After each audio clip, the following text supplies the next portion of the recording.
If you're watching this and you're in my University 110 class, that means my fellow group members have left me hung out to dry. Fine.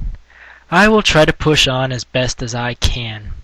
If you're not part of my 110 class and you're watching this for your own edification, good for you. Because I focused on the background of the Freemasons, I don't have much knowledge on the other required topics, but I will try my best. Here's a list. The background, key actors, problem, demographics, strategies, solutions, recommendations, and evaluations. We've already covered background in the last video. Key actors I'll get to in a second.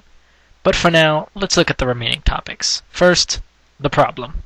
Well, the problem with the problem is that the Freemasons aren't an organization dedicated to solving anything specific, like Project Red is for AIDS and Habitat for Humanity for homelessness. In America, again, because there is no unified Grand Lodge, each lodge must do what they can individually. And we don't know what each individual member does himself for charities and organizations and the like. In England, the Freemasons' Grand Charity has given donations to various groups for various reasons. They've given to Autism Speaks, provided emergency grants for disaster relief such as the Australian bushfires and Hurricane Ike, and relief for the 2004 tsunami victims in Asia and Africa.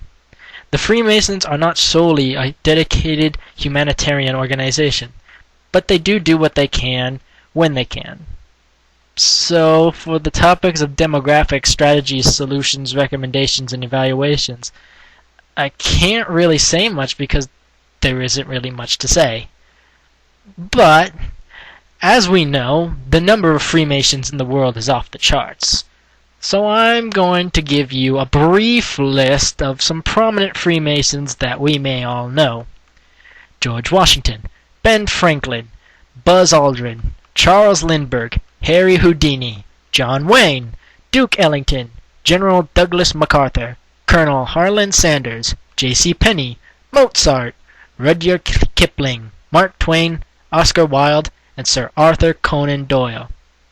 Well, that's all for today, viewers.